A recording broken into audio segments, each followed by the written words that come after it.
Picture this, the warm glow of candlelight flickering across my family's dining room table in our old colonial house in Belle Meade, Nashville. Crystal glasses raised high. My father clinking his fork against the rim like he always did for important toasts. "To Marcus," he said, his voice booming with that false pride I'd heard 1,000 times growing up. "Still one of us. No matter what." My mother beamed, her pearls catching the light, while my sister Brooke leaned just a little too close to him, her hand brushing his arm. Marcus, my ex-husband, sat there in my old seat, smirking like he'd won the lottery. I smiled back, reached into my purse, and slid the stack of fraud documents across the polished mahogany. The clatter of silverware stopped. No one breathed. That was the moment everything cracked open, the silence before the storm I'd been brewing for months. My name is Emily Carter.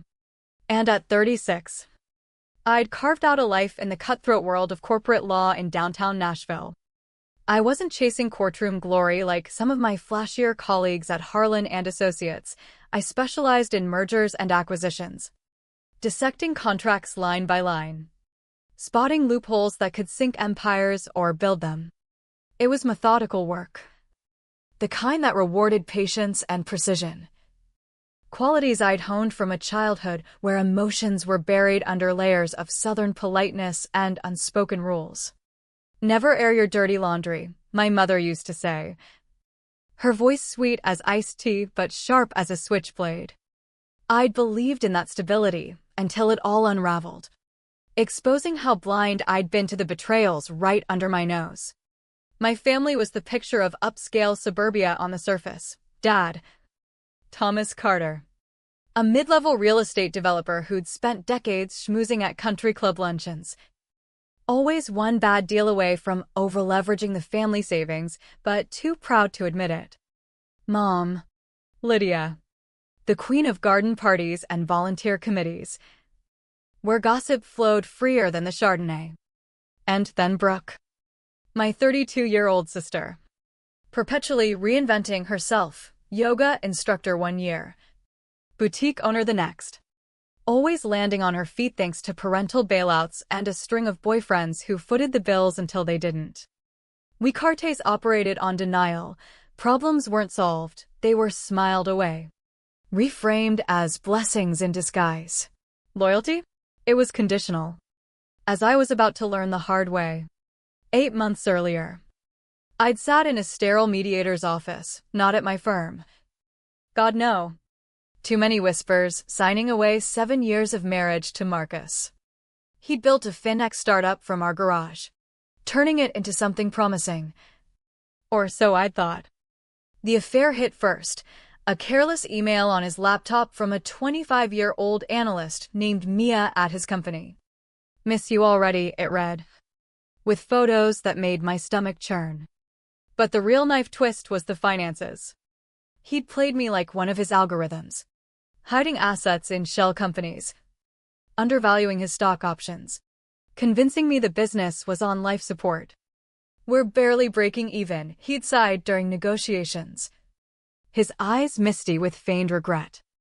I'd been too raw, too shattered to push back, settling for the house, a lump sum that seemed fair at the time, and half our debts. As a contracts expert, the humiliation burned deeper than the infidelity, like I'd failed my own due diligence. When I broke the news to my family, I kept it vague, irreconcilable differences. No need to drag out the ugly details. But their reactions? Mom gasped dramatically, then pivoted to, "Well, honey, marriages take work. Remember how your father and I cut her off. I knew the sanitized version of their rough patches, including Dad's not-so-secret flings we'd all ignored. What I didn't expect was their allegiance to Marcus. It started small, Brooke mentioning a quick lunch with him to catch up, Dad praising his investment tips over Sunday brunch. He's family, Mom said when I confronted her.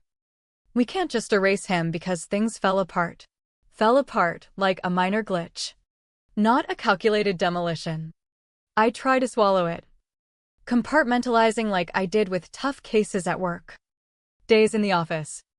I'd bury myself in clauses and contingencies, emerging as Emily Carter, the unflappable associate gunning for partner. Evenings. I'd stare at ceilings, the ache of isolation gnawing deeper. But the walls thinned. A month after the divorce finalized, Marcus's startup landed a massive Series C round, $30 million. His worthless equity suddenly valued at 8 figures. The math didn't add up. And neither did my family's growing coziness with him. Brooke's texts gushed about his glow-up, complete with emojis that twisted the knife. Dad casually dropped that Marcus was advising on a new property flip. The betrayal simmered, a low hum turning to a roar I could no longer ignore. One rainy Tuesday, after a grueling deposition, I dug into the old divorce files I'd shoved in a drawer.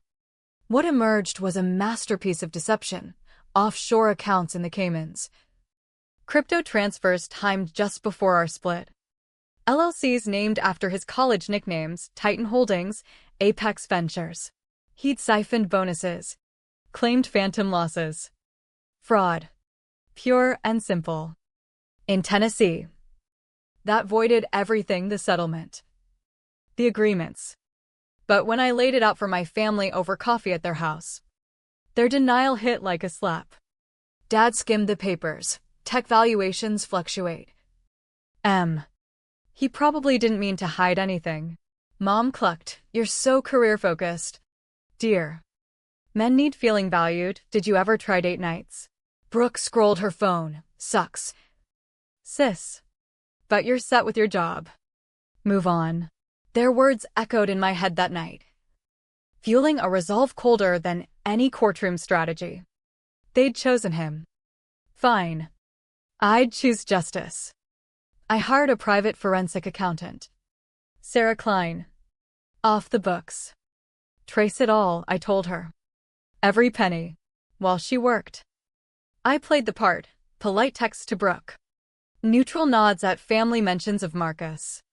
Inside, the hurt festered, nights replaying memories of our wedding vows, his promises, now poisoned by their complicity.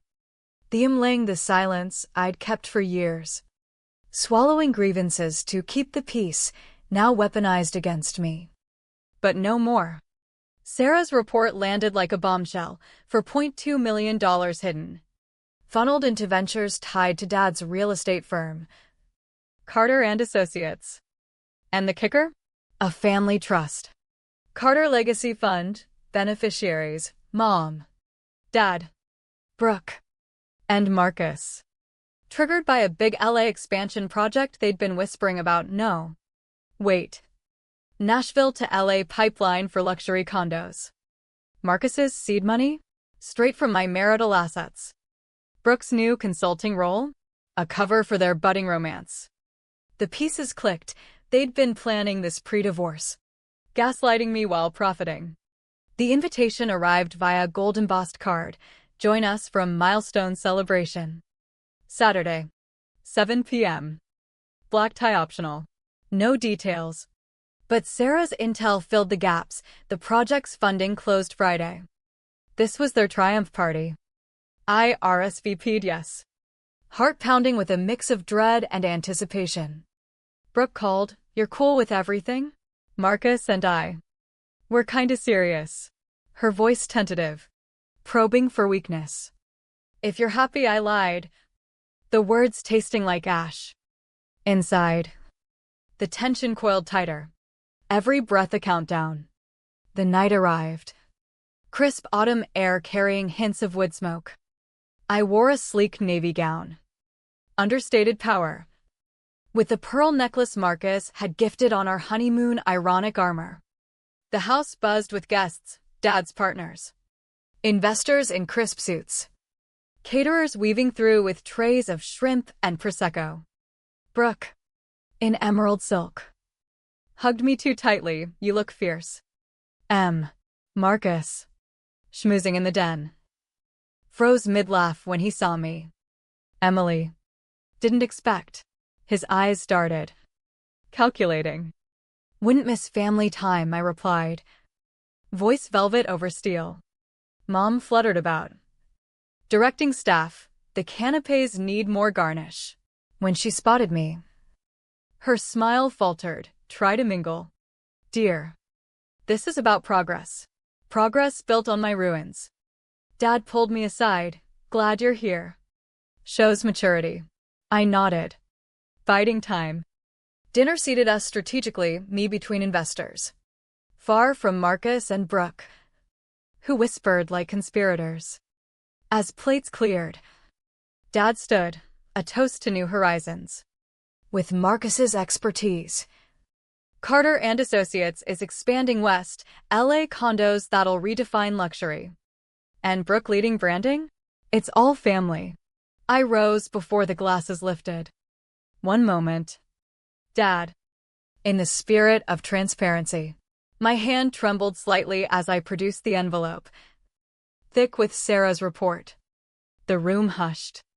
These documents detail Marcus's hidden assets during our divorce LLCs.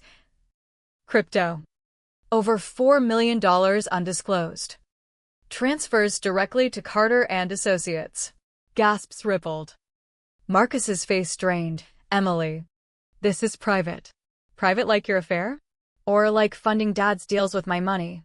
I laid out pages, bank trails, trust docs. The legacy fund? Excludes me. Includes him. And Brooke, congrats on the engagement ring I spotted earlier. Funded by fraud. Chaos erupted slow then sudden, investors murmuring. Chairs scraping. Dad blustered, misunderstanding. Mom whispered, you're tearing us apart. Brooke sobbed, how could you? Me? The one betrayed thrice over by husband. By blood. You chose this, I said.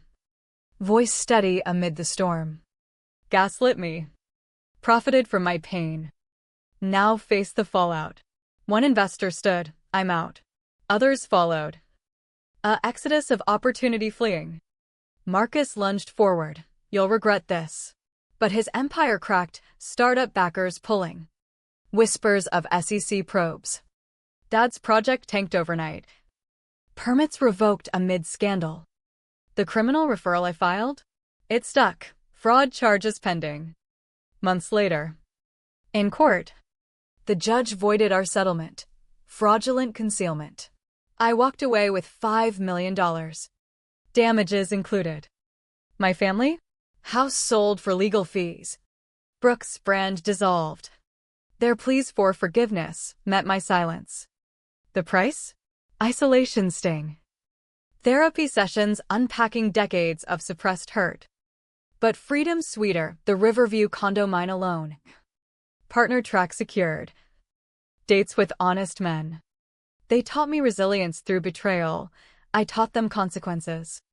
In the end, the silence they imposed became my power. And their choices? Their undoing.